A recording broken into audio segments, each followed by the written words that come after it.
Right, so the same technology featured here is being demonstrated on today's New Glenn flight to relay launch telemetry in real time.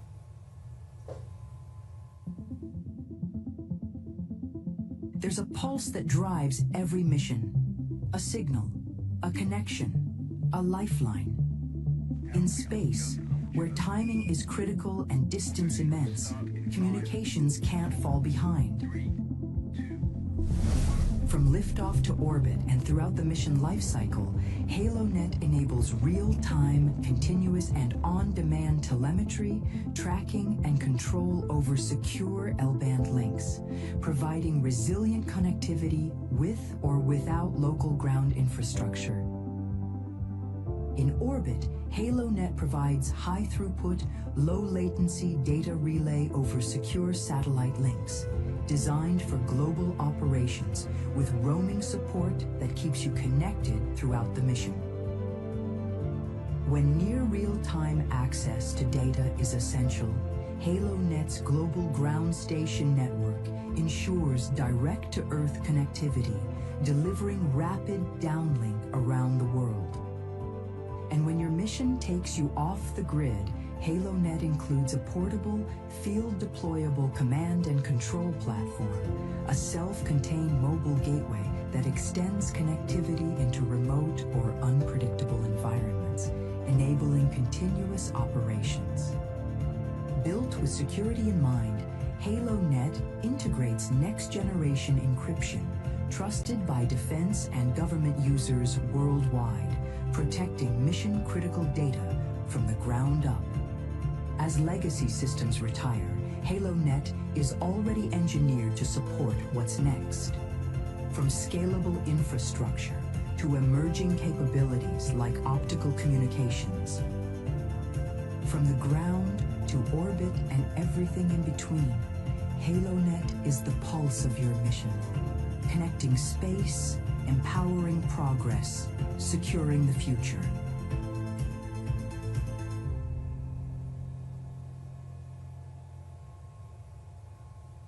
So you saw Viasat. We haven't. We should speak a little bit more about this payload because it's the primary payload, of course, is Escapade. You actually saw there in the middle of the video. We had a little side box there that showed the two twin satellites inside the fairing, live, ready for their launch to space today. But on top of the payload adapter, kind of the base of where you saw the two satellites in there, is also this Viasat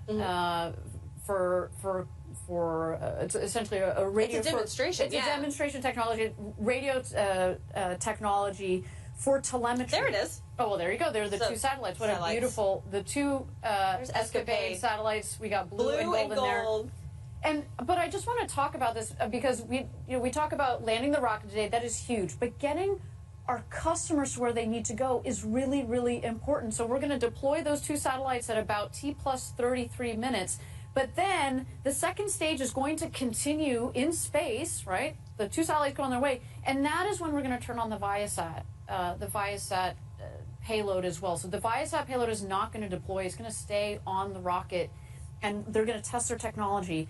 And it's so, we feel so honored that we've got organizations like NASA. Right. We've got organizations like Viasat, one of the foremost satellite operators in the world, that are entrusting Blue Origin with their technology. And, yes, this is the second launch of our rocket, but we have shown that through the way that we do our engineering and our development and our testing program, that they said, okay, let's take a chance with you guys. And that means a lot to us. That is not lost on us. And so I want to thank, our customers, partners. all of our partners and customers that have flown with us and are going to fly with us. It really does mean a lot. It's not lost on us what our mission is. Not at all. Little rideshare payload. The Viasat CPS technical demonstration is what we will be seeing. And you right there are seeing a live look from Jacqueline. And Ariane, it would look so much better, as you said. God. It's missing something. It's missing. There's something There's just something off that on could this go right image. in the middle. Right. It would look real good. Can I tell? A lot of people don't know this. That landing pad is the same size as the landing pad for New Shepard. It is. Which, that's right. the rocket is 5 times taller. Just think you scale something up 5 times, and we are going to land. To be fair, that's all stacked together. But it's still 7 meters in diameter, and the first stage is massive in its own right. It's still like landing a building, but it's on the same circumference as New Shepard. It is a moment that I know we're all kind of on this edge of our seats waiting for. I certainly am. We've been building up to this moment for months, and then technically for years, if we look at how much time it has taken from the start of this company. 25 years ago, we just had our 25th anniversary, and something really interesting, Ariane, 10 years to the month and almost to the day is when we landed the New Shepard booster. Yes, it was, and I don't want to be misquoted. I think it was November 15th. It'd be off by a day or two. That's all right. No one's holding you to it. But it was of 2015. Yeah. When we landed New Shepard for the first time, and that was the first time any organization had ever landed a booster that had gone to space before. And I had the honor of being down there. The organization looked a little bit, Lourdes looked a little different than it does today. We had a couple hundred employees. We're now over 10,000 employees. Yeah. We basically had, we had Kent and we had West Texas, and that's it. And there was a group of, I don't know, of maybe like 15 of us, a dozen of us on this back porch. Of course, there was mission control, and it was the second time we had attempted this, similar to, there are a lot of parallels. Similar to New Glenn, we had a beautiful first launch, but if it were an expendable rocket, it had been a perfect first launch. We didn't land the booster the way we wanted to, and on the second launch, we launched it, and it came back, and Tabitha, this is like ingrained, like just burned in my memory, is this rocket came down, and we heard on this handheld radio, the engines, like, drag brakes deploy. Engine relay, and people are just like losing it, holding their breath, and you see in the distance, because for New Shepard you're a couple miles away, and it kicked up all this dust, and then we heard touchdown, and there you go. See, you see our happy engineers. It was like that. We just lost our minds, and I am sure that today, when this rocket comes down and does the same thing, it will be like that, but also as we have scaled up, everything gets scaled up, all the energy, it will be over 10,000 employees losing their mind. Is that man wearing a kilt? There's no judgment here. This is awesome. I love more it. kilts. I love it. Hashtag more kilts. But one thing is, we have built this company for a lot of things, and another big piece of it is customer focus. Yes. I got the chance to talk to Dave Wimp about this yesterday. It's such an important part of everything we do, and it really ties into something else that we have, and that is our Mars Telecommunications Orbiter, or MTO. And let's kind of dive into this for a little bit. So current communications spacecraft at Mars, they're aging, and we need to make sure that we have new and robust capabilities out there that can kind of support not just our existing rovers and instruments doing groundbreaking work on the Martian surface, but also to lay the groundwork for more science and even more human missions. Well, the first human mission and all those beyond that. Exactly. And our Mars Telecommunications Orbiter is based on existing blue ring vehicle, and it provides high rate communications, but also does much more in a single spacecraft. Yeah, in addition to communications, our Blue Ring MTO could also fly exciting science payloads and technology demonstrations. For example, flying a synthetic aperture radar on Blue Ring MTO will help us find the ice on Mars, which will inform future landing sites for human missions. So take a look at our Mars Telecommunications Orbiter.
Tabitha, that concept is really cool.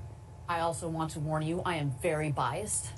Because Tell me why, Ariane. Why are you biased? So about 6 months ago, I took my current role, but prior to that, I had the honor. Oh, hold on. Just a note. Well, we definitely have rain out there on the pad. But this is Florida. If you don't like the weather, just wait 10 minutes. Yeah, well, exactly. So but now you guys know why we were waiting for a little bit. We saw this coming, so we're just holding here and added a little bit more time to the clock, and that's why we're still holding about 24 minutes and 50 seconds to go until launch. We're going to wait for this to pass. But as I was mentioning, prior to taking this current role, I had the honor of being deputy in charge of our in-space systems business unit that is building Blue Ring.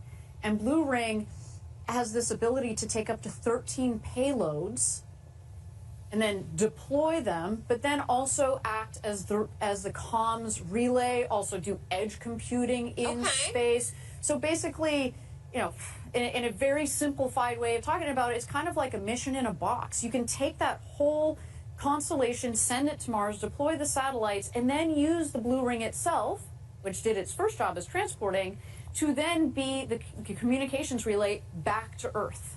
And the more power you have in that comms capability, the faster you're going to get the data and the communications. Right now, one of the biggest issues is that Mars is so far away. So, like, there's this huge delay. The better the comms you can have, the better we're setting up, as you were mentioning before, you know, future, not just the science that needs to happen to prep us for our future missions to Mars for, let's say, robotic landers and things like that, but also for people to go to Mars one day. So we're really excited about the prospect of this mission and what we can do, again, for our customer here at NASA as they think about future exploration missions. Yeah, it's so exciting to hear just about everything that is happening. Again, you are watching the webcast for NG2. We're at L-minus 23 minutes and about 20 seconds. Let's toss it back over to New Glenn on the pad. That booster, so appropriately named, Never Tell Me the Odds, looking nice and cool.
Well, Ariane, right now you and I, we're sitting here at the desk. We were looking at this beautiful image of New Glenn on the pad. But yesterday, you and I actually got to go out to the pad. We had some time to look at NG2 in all glory.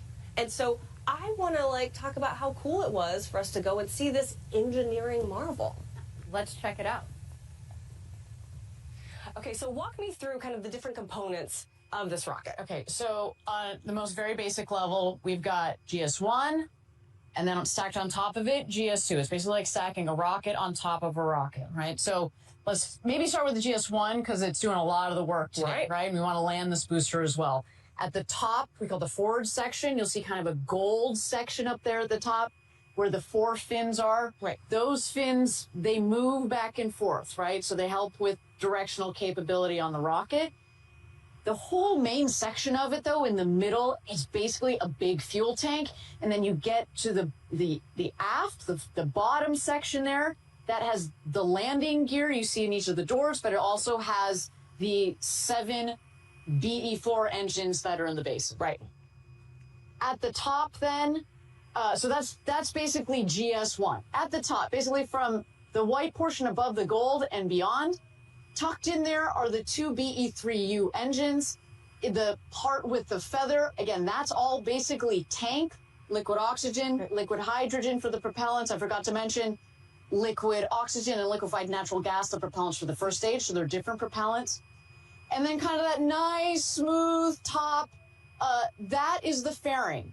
There are 2 halves of the fairing, and those will deploy off. Those will fall apart once the second stage is up in space. Right. And inside the fairing is where the Escapade, the 2 payloads, the 2 satellites of the Escapade mission are currently. Are twins. They're twins. They're on what's called an ESPA ring. And so it's a ring that mates to the top of the rocket. And then on that ESPA ring, we put the 2 satellites. So once they're up there in orbit at about 33 minutes, first the blue will deploy. We wait 30 seconds. Pretty obvious. We don't want them to run into each other, right? And then second, the gold deploys. So that's what happens with the second stage once it's off of space. But keep in mind, first stage, making its way home. It's making its way home, right? So the engines have done half of the work on its way up. We flip it around. We start a burn that slows the rocket. Right. We then use the strakes, or they're basically our wings at the base of the rocket. It helps with what we call cross range. So we basically can effectively fly the rocket, and then it lands on the Jacqueline platform just in the last couple minutes or less even. We have 3 of the 7 engines that relight, and then finally just the final engine that lights. You don't need all of the power, all the engines, because you're landing what is effectively an empty fuel tank. And something the size of a skyscraper. Something that's the size of a skyscraper. So you do need power, obviously, but not as much, obviously, as when it starts. And then it should come for a nice soft landing on the Jacqueline. And if we do that, it'll be pretty epic. It'll be history, it'll be epic, and it opens a new chapter for Blue Origin. So appropriately named, Never Tell Me the Odds. Don't tell me those odds. And Ariane, it was really, I don't know, almost like an out-of-body experience to be standing next to New Glenn. I have been to New Shepard launches. This is my first New Glenn launch. And to see New Glenn upright, and to be in the presence of something the size of a skyscraper, and to learn, as you mentioned, it's essentially a rocket stacked on top of a rocket, right? And the pad itself has so much history. It's just like, I don't know, Space Coast is such a special place. This launch is so special. This rocket is so special. So yeah, I had a chance to chat with some of our customers and our VIPs that also got a chance to check out the rocket. A lot of them, of course, have been in the industry a long time, and they got out there for a photo op yesterday, and they said, "This rocket just looks beautiful." Yeah. And there is something to be said, actually, for you can look at a piece of engineering. I know it's very simplistic, but you can look at a piece of engineering and be like, aha, that looks right. That looks right. It feels right. You add too many bells and whistles and you're like, it's not. This rocket is a marvel of engineering. It flew so well on its first go. I cannot wait to see how it performs on its second go. And as we said, we're cautiously optimistic. We've made some changes to the first stage after our first launch, where we didn't recover the booster to be able to land this time. And we feel good. We feel good. I don't want to jinx anything, but man, I feel good. Knocking. I knock on my knocking all over the place. Yeah. But you're right. I've been talking to employees, for months leading up to this moment, and employees do feel good. Engineers feel good. And this launch, it feels different. It feels good. And I think everyone is just, on the edge of their seat at this precipice, right? We're ready to land the booster. It would feel a lot better if these clouds got out of the way, if this weather got out of the way. We are in a weather hold. So here's what's going on. If you are tuning in right now, you're watching the webcast for NG2. You might notice on your screen that we are in a hold. We're doing that to allow for a little more time for that weather to clear. We're going to let you know and keep you guys posted on the new T-clock as soon as we get information on that. So right now, let's toss it back over to New Glenn on the pad as we wait for some of this weather to just kind of move on out. Roll on by. Let's get out of here.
All right, friends, you are watching the webcast of NG2. We are currently in a hold at about L-20 minutes. But in the meantime, here's something we love to do here. We love our jobs here, and we also love inspiring others.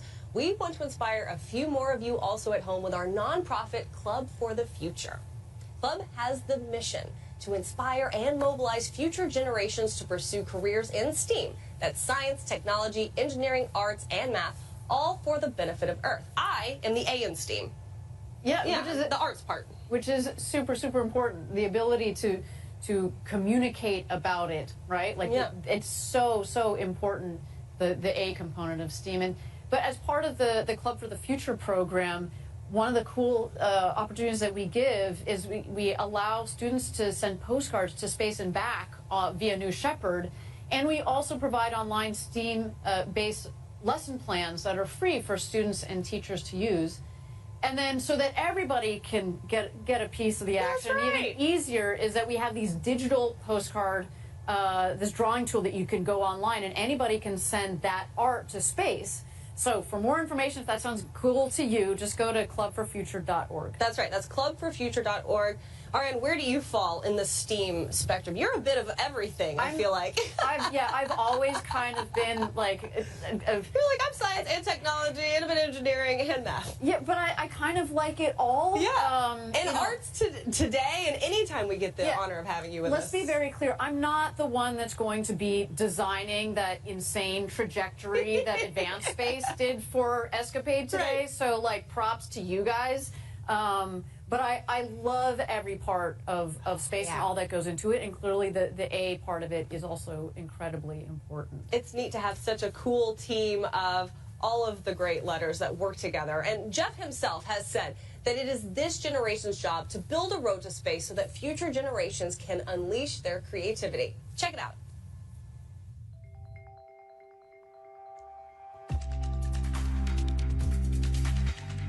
When I was in high school, I was working to build a rocket for a target altitude competition. My mom took me to a observatory opening, and I got to see the rings of Saturn through a telescope. Growing up, I was just not very good at doing school. I wasn't really good at doing homework. There was a teacher at my school, Mr. Cullen, and we spent hours together after school. I would be building a rocket in the back of his class, and that was incredible for me. I had a chemistry teacher who also taught astronomy, sparked that interest in me. She went outside the lines of what I believed a science person should be. It helped jumpstart a passion where I am now a propulsion engineer launching rockets. If a teacher like that could help a student like me and pull me to this career, it just makes me think, you know, what can I do to help inspire the next generation?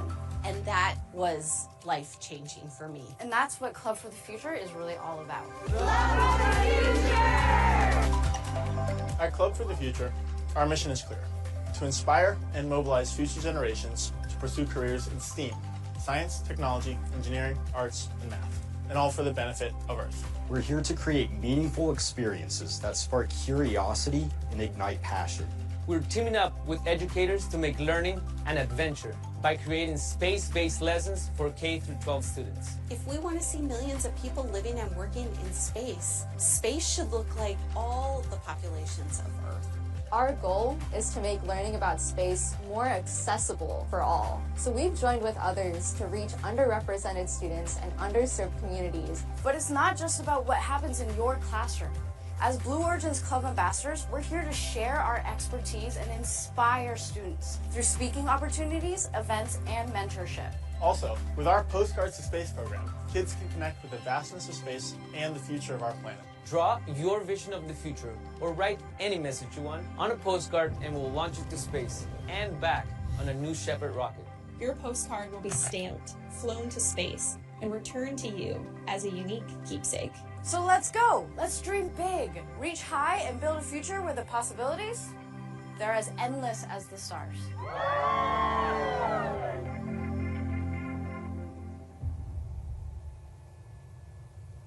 Love Club for the Future, and you saw those really excited employees out there. Yeah. There they are, losing it. That's right. Team Blue. Looks like, I think this is our team in Huntsville. There's our team in Kent. Coming in on a Sunday to cheer on their rocket. Woo! You see, I want to cheer with them. I want to be there. if we land this rocket today, they're gonna go nuts. This is cheering. We may not even be able to show it. There's a team out here in Florida. You see, they're on top of the garage just right next to us. They've got the best view for this launch. There's our team. They are ready to rock and roll. I love it. I absolutely love it. The team at Blue. There they go. You're on TV. Let's go. We're waiting too. We understand. We're waiting on that weather hold to lift. Everyone's excited, but the time is coming. Where our team is they're still working on the situation with the weather and assessing the weather conditions out there, but otherwise speaking, the team and the rocket are ready to go. It looks beautiful. Yeah. Beautiful. And I think what you were saying is, you know, employees are so excited, and they're also very involved in community, and they're involved in schools, and Club for the Future gives us that opportunity. Yeah, and it's not an accident in the sense that, you know, our vision is millions of people living and working in space for the benefit of Earth. That's right. Right? For all of Earth. For all of Earth. And we need to, 3 steps to that. We got to reduce the cost of accessing space. Number 1. We need to figure out then how to go to space and take advantage of the resources that are out there to make life on Earth better. And the third key part of that is inspiring the next generation, because this is not a project that is done in 6 months. This is not building an app, right? Like this is forever. Decadal, generational type of work. And if we don't have a strong next generation to pass the baton to, that is super excited and is trained and is motivated to do so, then what are we doing? Knowledge is power. It fades if you don't pass that baton on. And so that's why at Blue we've made it a core part of what we do. And I don't use like the big, we Blue Origin, but literally as individuals, there are so many of us that we call club ambassadors. That I'm one of them. I'm also one of them. Go and speak about space on behalf of Blue, but arguably on behalf of the industry, because that is such a critical component of what we do. So props to the actual group within Blue Origin, our Club for the Future team. You know, Heather and Lucas and Chris, and they love to reach out, and we love to help them out anytime. Recently, I even had the opportunity to speak to a group of students in India. Oh, I love it. I had just gone to India last year, and the fact I was able then to turn around and talk to them and relate not only my travels to India to what we're doing in the space industry here and what we're doing at Blue, I mean, it really brings a tear to my eye, because it's so cool to be able to make those connections. So you can tell we love Club for the Future. We love inspiring the next generation, and we love inspiring you too at home. But if you're just joining us, this is the webcast for NG2. We've got a live look on the right side of your screen of Jacqueline.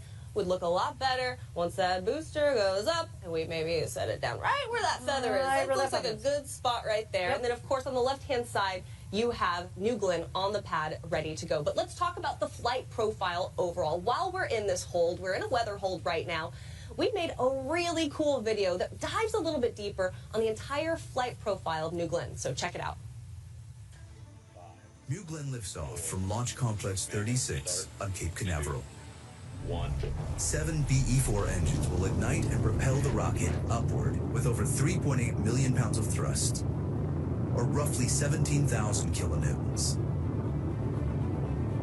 The vehicle will quickly reach supersonic speeds as it climbs through the atmosphere. As the rocket ascends, it will encounter maximum aerodynamic pressure, known as max Q, at around 40,000 feet, or 12 kilometers. This is the point at which the stress on the vehicle is at its highest. Around 3 minutes into the flight, the vehicle will turn off its engines, marking the end of the boost phase. Shortly after, the reusable first stage will separate and begin its journey back to Earth.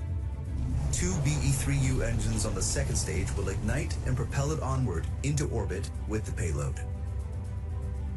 The reusable booster reorients in the vacuum of space using its reaction control system. At 220,000 feet, or 67 kilometers, it executes an exo-atmospheric deceleration burn using its Center 3 engines. These engines gimbal for maximum control of the booster. This burn slows the vehicle down before re-entering the atmosphere. As it descends, the booster's strakes and fins work together to slow it down and guide it autonomously back to Earth, landing on a vessel at sea. At around 9,000 feet, or just under 3,000 meters, the first stage begins its final landing burn. The 3 middle engines will light for 20 seconds slowing the vehicle in preparation for the final descent. The two outer engines will turn off, and the center engine will execute the final controlled maneuver onto the landing platform.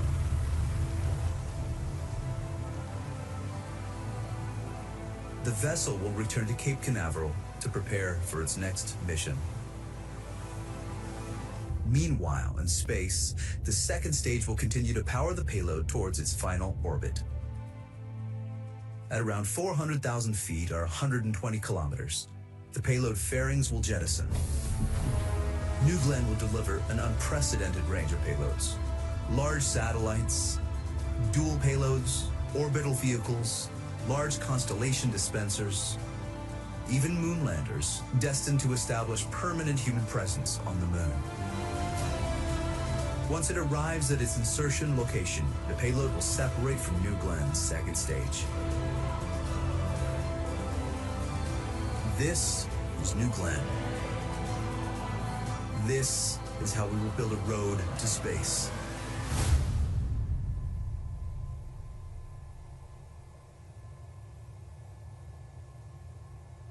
I get chills every time I see that feather come on screen. It's such a great piece pulled together to really explain what's going to be happening with NG2. So there you go. You have a live look, though, of New Glenn on the pad. Now you understand the entire flight profile. But while we're in this hold and we're working out weather, let's go ahead and send it back over to the rocket and just sit with NG2.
All right, friends, you are watching the webcast for NG2. We are currently in a hold at about the L-20-minute mark. And I got an update for you guys. We're waiting on weather. You might be looking at that and be like, oh, weather looks pretty good, Tab. But then and I'd be like, you're right. It's looking a lot better, huh? Well, we're also chasing some boats out of the way. Boats!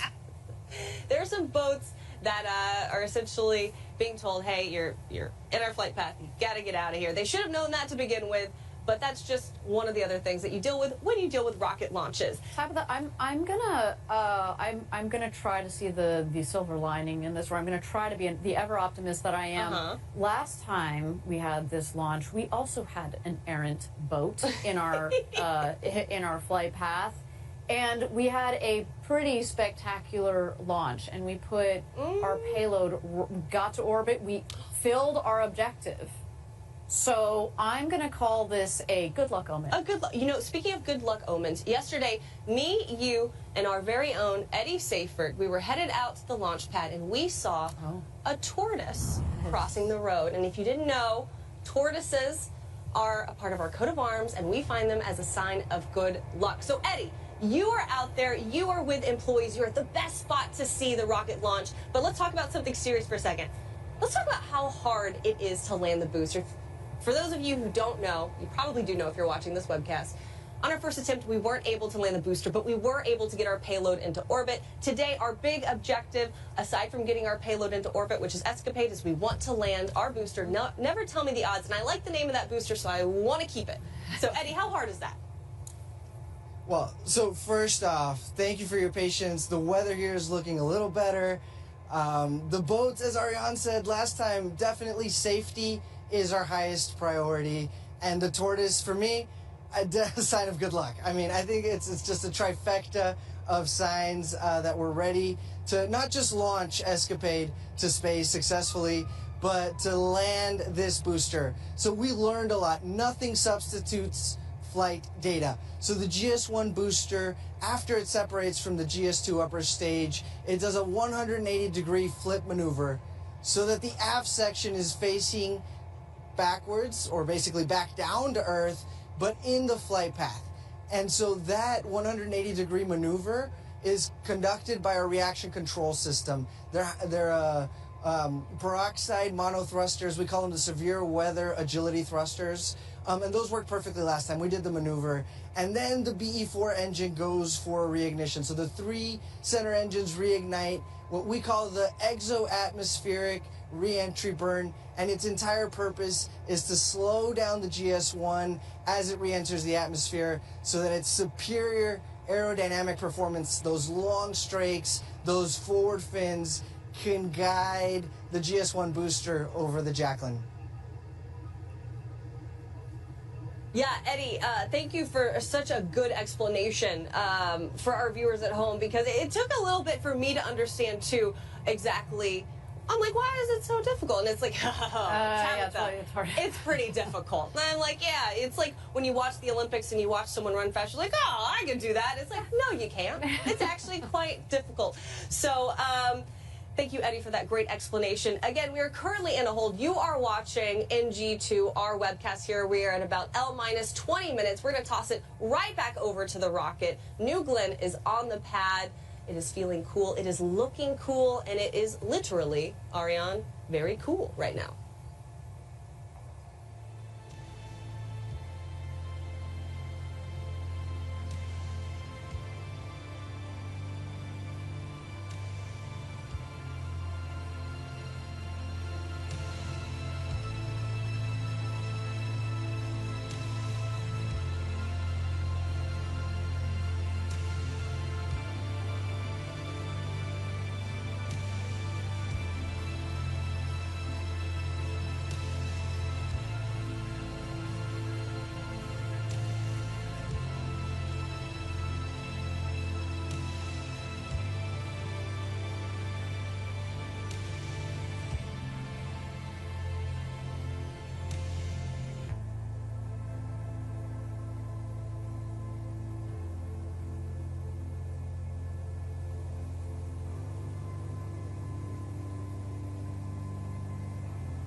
All right, friends, you are watching the webcast for NG2 right now. You can see New Glenn out there on the pad. But an important part of what's happening today with New Glenn is we are sending Escapade to Mars. And I got the extreme privilege, the honor, if you will, to talk to the principal investigator of Escapade, Dr. Rob Lillis. Check it out.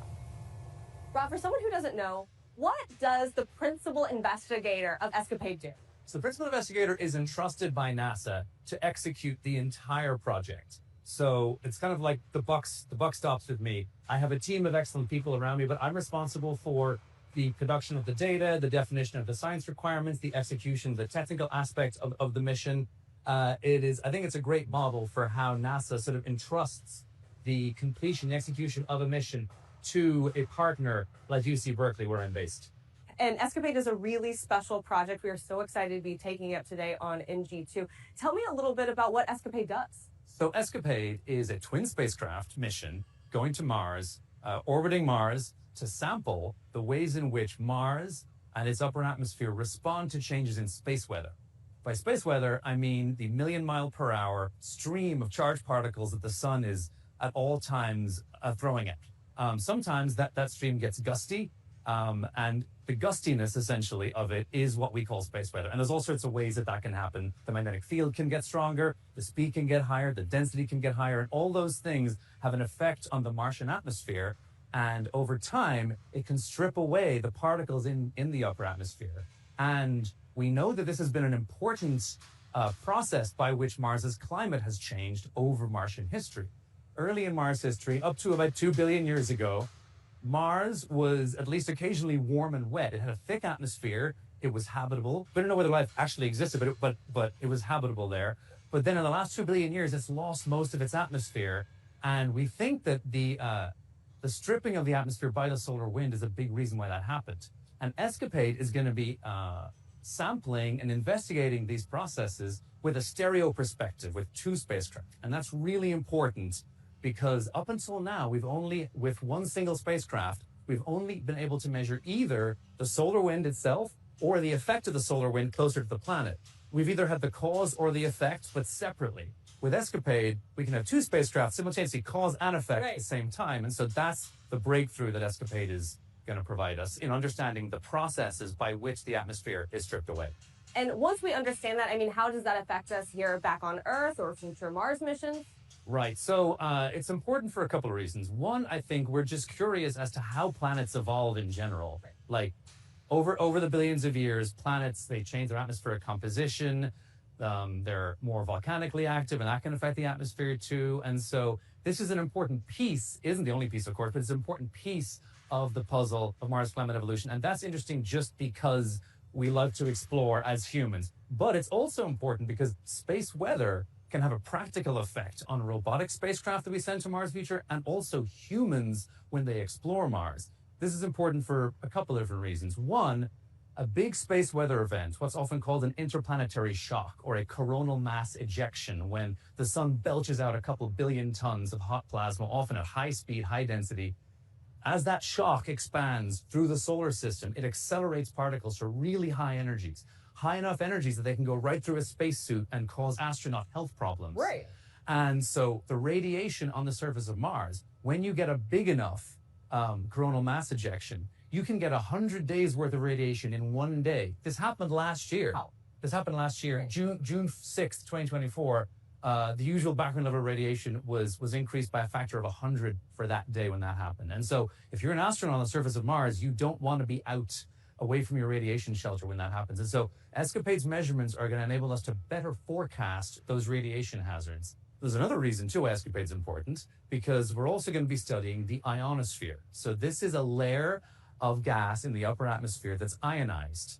And that's important because that layer, it distorts radio signals as they pass through it. And understanding the variability and the structure of that ionosphere will help us to correct for those distortions. For communication. Communication, but also for navigation, because there's going to want to be GPS on Mars eventually. And understanding how the ionosphere distorts the GPS signals will enable astronauts to know better where they are.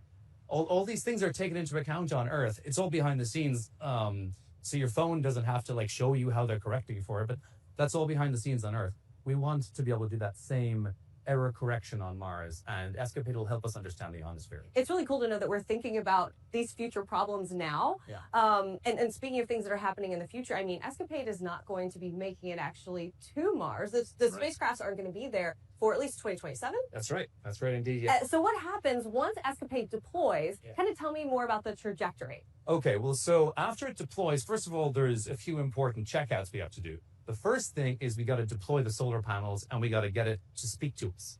And so actually, the viewers will be interested to know that we may not hear from the spacecraft for up to 3 hours after launch. And that is by design. Okay. Because we have two antennas, one on either side of the spacecraft, and they only work one at a time. And we don't know which one necessarily is going to be pointed towards Earth initially. So if the one that turns on first happens to be pointed away from Earth, we got to wait 2 hours until it decides, oh, I'm not hearing from Earth, and it switches over to the other one. So no one should panic if we don't hear from it within that first hour. But once we know that we have signal, we're hearing from it, and we know the solar panels are deployed and they're facing the sun, so that's called power positive. So it's a safe and a stable mode. Then we can relax, and then we can start focusing on the longer term aspects of the mission. And you mentioned trajectory. So yes, we are taking quite an unusual path to Mars. We are going to spend about a year in a very large Earth orbit, fairly gravitationally bound to the Earth. We're calling this the loitering phase. It's in the shape of a kidney bean. It kind of goes like this. And next November 2026, we're going to come back to Earth after going more than 2 million miles away. We're going to come back to only 600 kilometers above the surface. We're going to use Earth's gravity and burn our engines at that point, taking advantage of Earth's gravity to slingshot ourselves toward Mars. Because early November next year is when the interplanetary window opens for a transit from Earth to Mars. So all Mars missions before us have had to wait until this narrow 3 or 4 week window every 25 months. We're launching halfway between these two windows. So we're just going to kind of hang out in near Earth space until it's time to go to Mars. And this has never been done before. And this is really, really exciting because this actually opens up the possibility in the future. If humans want to actually settle Mars, we're going to have to send hundreds, maybe even thousands of ships to Mars within that 2 or 3 or 4 week window. And there aren't enough launch pads on Earth to reliably do that just within that window. So we could launch them over the course of a whole year, maybe, and we could like sort of queue them up, so that they're kind of lined up so they can go when that window opens. And so this is hopefully going to pioneer a way to essentially enable interplanetary settlement in the distant future. Who knows? And once the mission actually starts, how long is the mission going to be going on? So, so I mentioned November 2026. That's when we start our interplanetary cruise. We spend 10 months in that cruise to Mars, doing little trajectory correction maneuvers all the time, little tiny engine burns to like just, barely tweak our path so that we can intercept Mars in early September 2027. And that's when we got to do another big engine burn to be captured by Mars's gravity. And that's when we will be in Mars orbit. Then we spend another 7-8 months-ish adjusting the orbits. Wow. So first of all, lowering the orbits and adjusting the orbits. And this is important because ESCAPADE is doing another thing that's never been done before, which is the first ever formation flying around another planet other than the Earth or a lot of firsts on this the Moon. It's kind of like pearls on a string. Both spacecraft have to get into the same orbit. And it takes a while to adjust both orbits to make that happen. And also in the middle of that, there's what we call solar conjunction, where the sun gets in the way between Earth and Mars, and we can't talk to it for a whole month. So we kind of just have to chill out, go into safe mode, and just wait. And so this is the reason why it's going to take us an additional 7 months after we get to Mars before we can start the science mission in spring 2028. And then we have an 11-month science mission, and that's also... So this is going to take us all the way into 2029. Yes, exactly, yeah. It's, I think, May 2029 is the nominal end of the science mission. And I mentioned the two spacecraft are going to be the pearls on a string. We do that for the first 6 months. And that's important because we want to know how the upper atmosphere of Mars is changing minute to minute. So in the past, with only single orbiter missions, we've had to wait 4 or 5 hours to see how things have changed. And by that point, the planet's turned a quarter rotation, things are different. We don't know how anything changes on short timescales at all on Mars. ESCAPADE is going to pass through the same part of the upper atmosphere twice in a quick succession, so 2 minutes to 30 minutes apart, to see how it changes on those short time scales. Once we're done with that, then we raise one orbit, we lower the other orbit, and then the two orbits are different, and they start precessing. This is a word for the orbital planes moving with respect to each other. Okay. And this allows the two spacecraft to get much further apart from each other to make those simultaneous cause and effect measurements that I mentioned earlier, to understand the real-time response of the upper atmosphere to the space weather events. And so, with all that, understanding how ESCAPADE works, and knowing that this mission is going into 2029, how do you feel today? I feel excited. I feel a little anxious, as everyone does on launch day, but I am super, super excited. I'm proud of everyone who worked on ESCAPADE, at Blue Origin, at Rocket Lab, at Berkeley, at Embry-Riddle, all of our partners. Advanced Space LLC, they were the ones who did most of the work to design this innovative path to Mars as well. And so I'm just so proud of the whole team. Probably thousands of people have worked on bits of it up to this point. And we're so excited to reach this day, the culmination of so much effort and the beginning of the next chapter. And the last question I have for you is something I ask everyone, and that is there anything else you want to add or say or mention that I didn't ask about that you think is important to this interview? So ESCAPADE is a very low-cost mission. ESCAPADE is only about 1/10 of the typical cost of a NASA planetary mission. This is a radical experiment by NASA in seeing whether they can accept slightly higher risk and less oversight in exchange for a much lower cost. And the idea being that overall you get way more science per dollar if you do this. And it's so bang for your buck. Bang for your buck, science for your dollar. And it's because we are embracing, as I said, a lighter sort of a touch by NASA. We're using more commercial off-the-shelf parts. There are fewer reviews. There are fewer sort of requirements. NASA's kind of letting us run a little more than they would typically. Okay. And NASA's oversight is often what drives a lot of cost. That's great, but it does come at a cost. And so this is hopefully a new way of doing at least a fraction of NASA's science portfolio with this higher risk, lower cost approach. It's very exciting to have you here, to be able to interview you. This is an exceptional sight. Just watching pieces of other rockets being put together and knowing that our booster, our upper stage, it was all built right here. It was all built right here. The fairings, the payload adapter, it was all built right here. Yeah. Well, Rob, thank you so much. I appreciate your time. Cheers. Bye-bye. So obviously a great interview and a great opportunity to be able to talk to Dr. Rob Lillis there. If you were just joining us, you are watching the webcast for NG2. If you're looking at your screen, you might notice we have a new L time, which is L minus 28 minutes and about 30 seconds. Now, to keep you guys updated, we know that the weather is now clear. You're like, all right, that's some good news, right? Well, we have also learned that the launch team is looking into an issue with our ground support equipment at the pad. So we wanted to give you an update on that. And of course, we're going to keep monitoring everything happening around NG2. Yeah, I think a lot of people, when you look at a rocket, you're like, oh, the rocket's going to go. There is a lot of engineering that also goes into the ground systems. That's absolutely the pad. That is the ground systems for the telemetry and the communications. We need to be tracking the vehicle.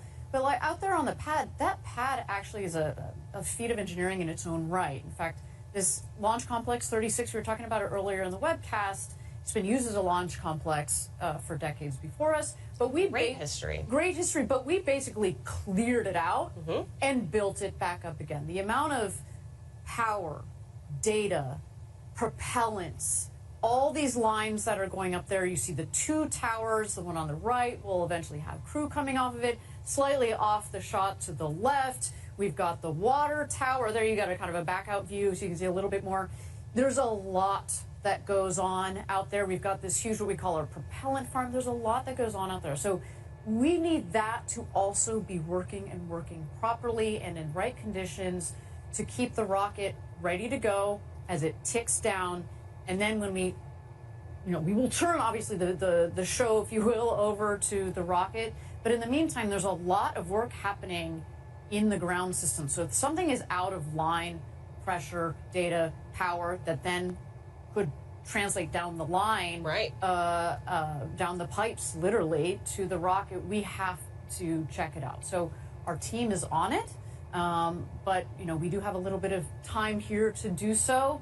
But it looks like the weather might be clearing up. You live here in Florida. This is wild. How do you put up with this? Minutes. It just keeps on a constant rotation.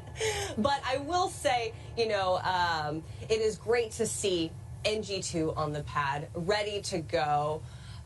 You know what they say, if it's going to happen out there. And so right now, I'm going to toss it back over. Again, you are watching the webcast of NG2. We're at L- 26 minutes before this historic launch.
Well, if you take a look on your screen, we're at L- just under 24 minutes. And Ariane, you and I have the distinct pleasure of being joined today by our very own Eddie Seyfert. And Eddie is one of my favorite people to talk to about engines. Eddie knows all things engines, as do you. Eddie. Engines Coming to you with live. Eddie. We're coming to you. Let's talk a little bit about our engines. Hey, Tabitha. Hey, Ariane. Thank you for the opportunity to talk about our rocket engines, the liquid propulsion systems that, for me, are one of the highlights of today's show. So our BE4 engines, which are manufactured in Kent, Washington, and in Huntsville, Alabama, they're tested at Launch Site 1 at our BE4 engine test stand, as well as at the historic 4670 test stand. Now, I'm a former test guy, and these BE4 engines are a medium performing variant of a high performance architecture, and the teams that test these rocket engines are just eking out more and more and more thrust, better ISP for these engines that serves our customers. So, like, for example, this year we delivered our 30th BE4 engine to our customer, United Launch Alliance, and in the building that was behind me when this webcast started, we have multiple shipsets worth of BE4 engines for New Glenn. Eddie, do you feel like you have a particular love for one or the other, the BE4 or the BE3? I know you were out in West Texas for a long time. We do a testing of all of our engines really there, but do you have a favorite? Well, no, it's impossible to have a favorite, right? They're all great engines. For example, You can't say you love one of your babies more than the other, huh, Eddie? No. Well, they're all great engines, right? BE3U, which runs on liquid oxygen, liquid hydrogen, is an open expander cycle, right? Those two molecules come together and they create a lot of energy and steam. And, you know, BE3U originally started from the BE3 engine that now has flown 36 successful times on New Shepard, but they baselined it at 160,000 pounds of thrust. When it first flew earlier this year in January, it flew at 174,000 pounds of thrust. And this team is kicking butt. They keep increasing those thrust levels, keeping the performance high, and really it's all about the upper stage when it comes to the payload. And you see they're actually on the shot, we've got the two nozzles in the second stage of the BE-3U. Oh, wow. Those are huge nozzles. Eddie, do you want to talk about why those nozzles are so large on the BE-3Us? Why do you have to have such massive nozzles? Right, so in the vacuum of space, these nozzles don't have the atmosphere to push back in them and crumple them when the exhaust is being exhausted at supersonic, so faster than the speed of sound velocities. And that extra nozzle just gives you more momentum and higher specific impulse, right? 30 to 40 seconds more specific impulse, right? The analogy I like to use is if I had a big red balloon here in front of me, it would have pressure inside of it as a chamber, like a pressure vessel, and I would be holding it by its nozzle. It's a very technical term. And if I let it go, the big red balloon would essentially fly away. So I'm not saying our rocket engines are big red balloons, but it's the analogy that I like to think of. That's a good way. At least Eddie, for blue balloons, yeah. they're going to be balloons. Eddie. They don't have to be Come on. red. They've been big blue Sorry, balloons. big- He also, I remember, I went to That's one of his. He hosts these things here at Blue Origin where we can learn more about updates with different things happening with our engines. And he was explaining essentially the shower head method and how shower head is very similar to how an engine works. But Eddie, I think it's so great to be able to talk to him anytime about engines. And we're so grateful for him. Of course, he is out with our employees. The best viewing spot to see NG2 take to the skies. You're looking at NG2 right now on the pad. And in this moment, we're going to toss it back over to the rocket because coming up here shortly, we have a very exciting go, no go poll. So we're going to toss it over to the rocket and kind of await that poll.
Copy.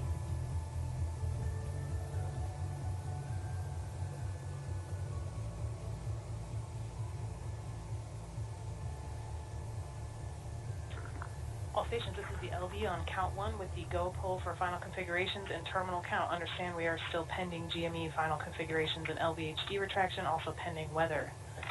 This is the go poll for final configs and terminal count. GC.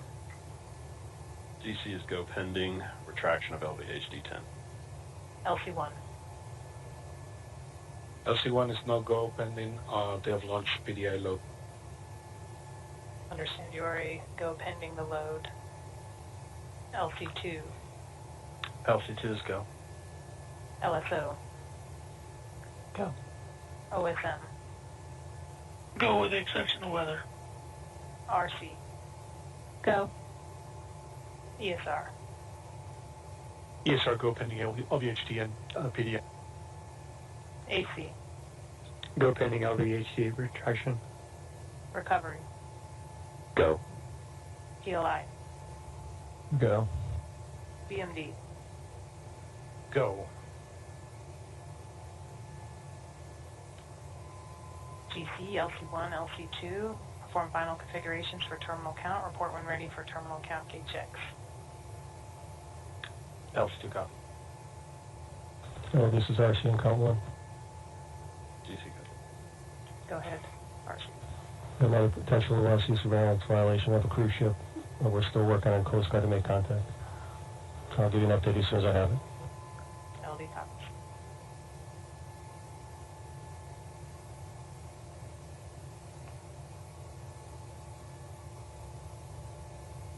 So you just heard the go pulled there. It seems like a conditional go according to the weather. So we are going to continue to our terminal count. And we're going to continue to also keep an eye on the weather. So lots of things that we are tracking at this moment in time. I think we should note there just a second. So first of all, our launch director, Megan Lewis, that lady is a boss. Yes. She is fantastic. There's a lot of things to coordinate there, and you heard various teams giving their go, no go, and go pending. And obviously we have to track a lot, especially in these last 15 minutes. And her job in that room is to coordinate. You saw the people in the front room, but then there's also essentially what's like an engineering support room in the back. Yeah. So that they go off and they track things, they run things down and report back on making these clears. So they are go pending because they want to launch this rocket, and they think that there's still a chance here. So more drama. Yeah, we're excited. This has been quite the show. As you're watching in G2, we're at L-14 minutes, but in order to build a road to space for the benefit of Earth, we've got to radically reduce the cost of access to space by having our reusable rockets. So here's everything that you need to know about New Glenn. The capability, the payload volume of New Glenn was all developed not only for today, but for the future. We have a first stage that is designed from the ground up to be operationally reusable. We have a second stage that is one of the largest upper stages to ever fly to space. New Glenn being a reusable launch vehicle is so beneficial to future lunar missions. It's going to allow us to keep that cadence going, where we'll be able to launch multiple landers, multiple refueling flights over and over again, so that we can reduce the cost of access to the moon. It is designed to be an incredibly resilient vehicle with a tremendous amount of mass to orbit capability. We can do anything from low Earth orbit missions, where we're deploying a whole lot of small spacecraft, to geostationary missions, where we've got a large monolithic spacecraft. We can do very large modules of future commercial space stations on a single launch. We can take dozens and up to 50 to 100 satellites per New Glenn mission. It is our avenue to significantly reduce the cost of access to space. We've been working with a huge variety of customers, and they're really rethinking their business models because of what New Glenn unlocks for them. New Glenn will be able to launch a lander to the moon in a single launch. That's an incredible capability that this one launch vehicle will be able to do. We built these landers specifically to fly with New Glenn. And that's what's so great about having the launch vehicle and the landers all part of Blue Origin, is that we work together. It really is the infrastructure, the building block, the foundation of how Blue Origin will enable building a road to space. We've got a number of programs we're working on like Blue Ring, which will benefit national security customers and other customers, providing on-orbit maneuvering capabilities. We're working, of course, with our own internal teams to deliver new capabilities that Blue is bringing. But New Glenn is going to be delivering all kinds of spacecraft today, all kinds of new systems, all kinds of capabilities. And New Glenn is the vehicle that can take NASA or anyone, anywhere in the solar system. We foundationally developed New Glenn for what we think space is going to look like 50 to 100 years from now. It will allow us to go to the moon, to asteroids and other planetary objects, and use those resources to learn how to live off the land in space. New Glenn is going to unlock so much potential that we don't even know about yet. We're laying that infrastructure so that the next generation can do amazing things in space.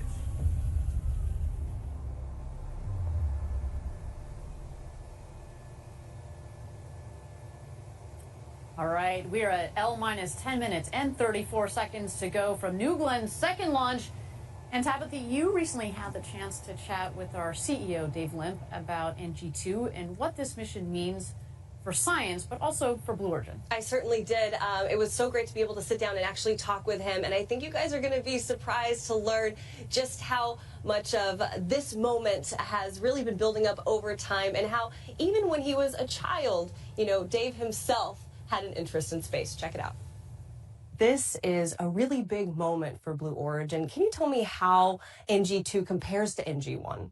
Yeah, I think NG1 was obviously our first mission. There was lots to learn, and we did learn a lot, and, you know, unbelievably successful in that we made our goal, which was to get to orbit.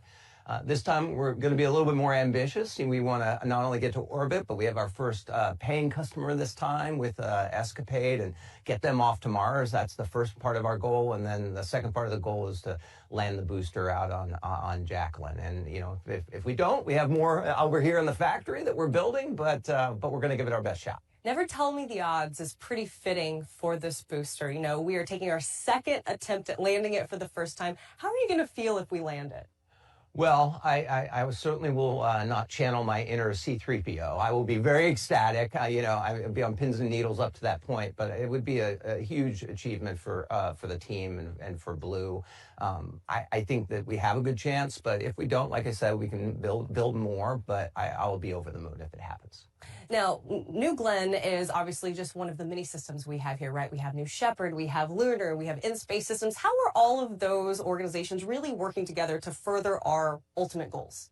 Yeah, I think each component of what we do has a piece of trying to get millions of people to work and live in space. And, you know, they all have their individual, but as it relates to this particular mission, a huge amount of people have put work into it. Obviously, our engines team in building both the engines for the booster, the BE-4s, and the BE-3Us for the upper stage. We also have a huge amount of work by the, obviously, New Glenn team building this vehicle, but also New Shepard has been a pathfinder. So all our avionics fly on New Shepard first so that we can get a sense of what's going on there and get a sense what it's like to have flight-ready hardware. And so it takes a whole team, and it's a very big cross-functional effort across Blue.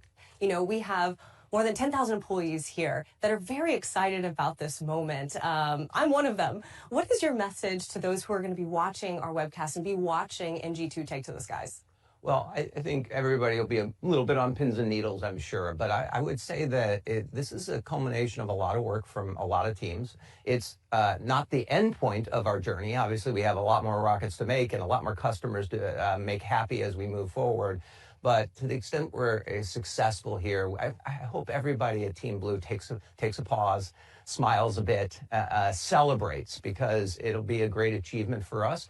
And we'll take that deep breath, we'll sort of embrace the moment and then move on, because we have a lot of customers waiting for us to succeed. And there's nothing that makes you happier in business and in your life when you see the smile on customers' faces.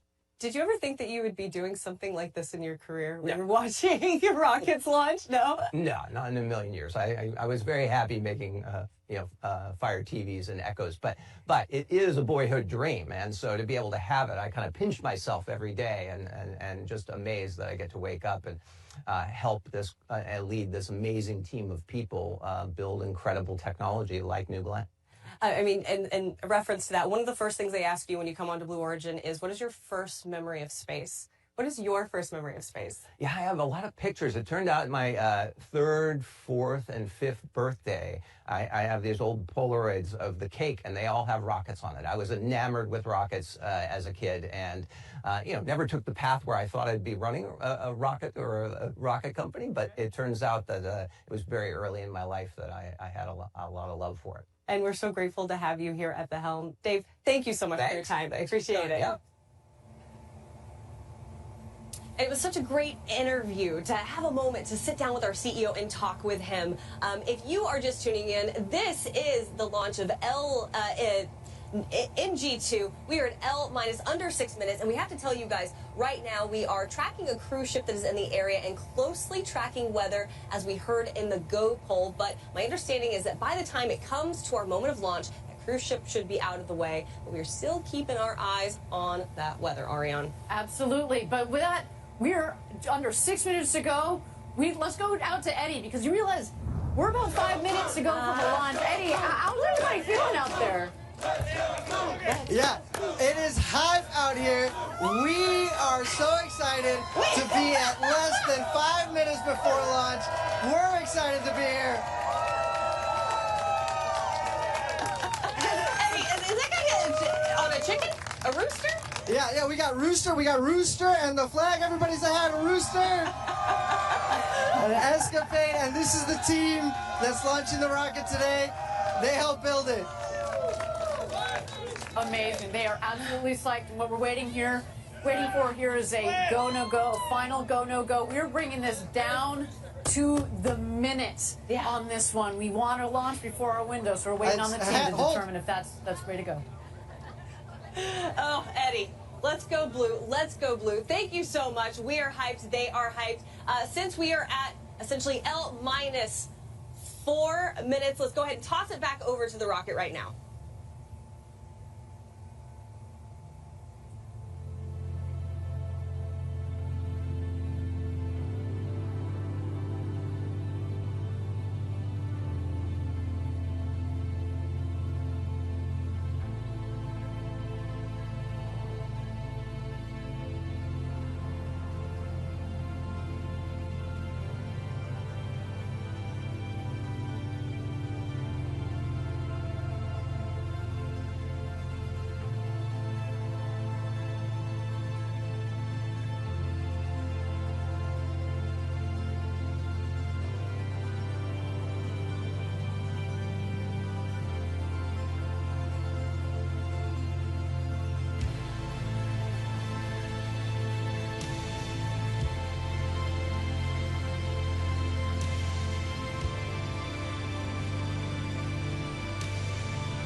All right, friends, we appreciate you patiently waiting. So I have an update for you. Today's NG2 launch is scrubbed due to weather, specifically the cumulus cloud rule. We're reviewing opportunities for our next launch attempt based on forecasted weather. I know we were all really excited to watch NG2 take to the skies today. We came down to the wire, and then there you have it. But my name is Tabitha Lipkin. This is Ariane Cornell. We're going to keep you guys posted and updated with all the information that we get as it becomes available to us. That will be on our social media. And until then, we look forward to seeing you at our next launch, and stay cool. Gradatum for Rossiter.